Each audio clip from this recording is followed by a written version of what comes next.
റോഡിലേക്ക് ഒടിഞ്ഞു വീണ മാവിന്റെ കൊമ്പിൽ നിന്ന് മാങ്ങ ശേഖരിക്കുന്നതിനിടയിൽ KSRTC സ്വിഫ്റ്റ് ബസ് ഇടിച്ച് 3 പേർക്ക് പരിക്കേറ്റു. ഒരാളുടെ നില ഗുരുതരം.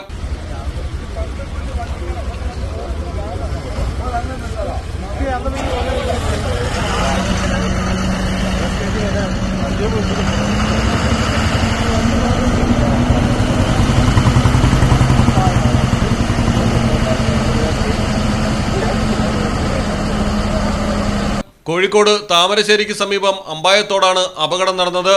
അറമുക്ക് 53 വയസ്സുള്ള ഗഫൂർ, പെരുമണ്ണ സ്വദേശി 40 വയസ്സുള്ള ബിബീഷ്, 42 വയസ്സുള്ള സതീഷ് കുമാർ എന്നിവർക്കാണ് പരിക്കേറ്റത്. കോഴിക്കോട് മെഡിക്കൽ കോളേജ് ആശുപത്രിയിൽ പ്രവേശിപ്പിച്ചു.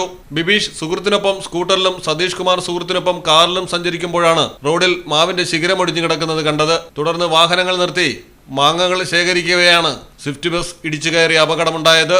ബംഗളൂരുവിൽ നിന്ന് കോഴിക്കോട്ടേക്ക് വരികയായിരുന്നു ബസ്. മലയാളം ടെലിവിഷൻ, കോഴിക്കോട്. പാലക്കാടിൻ പൊള്ളിപ്പൊളിയും ചൂടായാലും കോഴിക്കോടിൻ കാറ്റിൽ കിനിയും ഉപ്പായാലും നാട്ടിലെവിടെയാണേലും കാലാവസ്ഥ എന്താണേലും സിമെന്റ് JSW കോൺക്രീറ്റ് HD തന്നെ. നാട്ടിലെവിടെ?